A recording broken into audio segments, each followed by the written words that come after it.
এবার বাংলাদেশের কাছে বিনিয়োগ চায় পাকিস্তান। দেশটির ঢাকা নিযুক্ত হাইকমিশনার ইমরান আহমেদ সিদ্দিকী ঢাকার ভূয়সী প্রশংসা করে বলেছেন, তথ্য প্রযুক্তি ও সংশ্লিষ্ট সেবা খাতে বিশেষ দক্ষতা এবং সফলতা অর্জন করেছে বাংলাদেশ। এই অভিজ্ঞতা কাজে লাগিয়ে বাংলাদেশের তথ্য প্রযুক্তি নির্ভর প্রতিষ্ঠানসমূহ পাকিস্তানে বিনিয়োগ করতে পারে।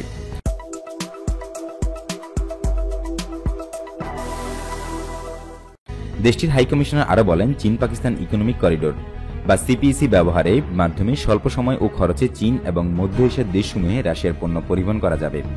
এই সুবিধা নিতে বাংলাদেশি শিল্প উদ্যোক্তাদের পাকিস্তানি বিনিয়োগে এগিয়ে আসার জোর আহ্বান জানিয়েছেন পাকিস্তানের হাইকমিশনার। মতিঝিলে চেম্বার ভবনে Dhaka chamber of commerce and industries বা ডিসিসিআই সভাপতি শামস মাহমুদের সঙ্গে সৌজন্য সাক্ষাতে এইসব কথা বলেন ইমরান আহমেদ সিদ্দিকী। এ সময় ডিসিসিআই সভাপতি শামস মাহমুদ জানান, 2019-20 অর্থ বছরে বাংলাদেশ ও পাকিস্তানের দ্বিপক্ষীয় বাণিজ্যের পরিমাণ ছিল প্রায় 543.90 মিলিয়ন মার্কিন ডলার।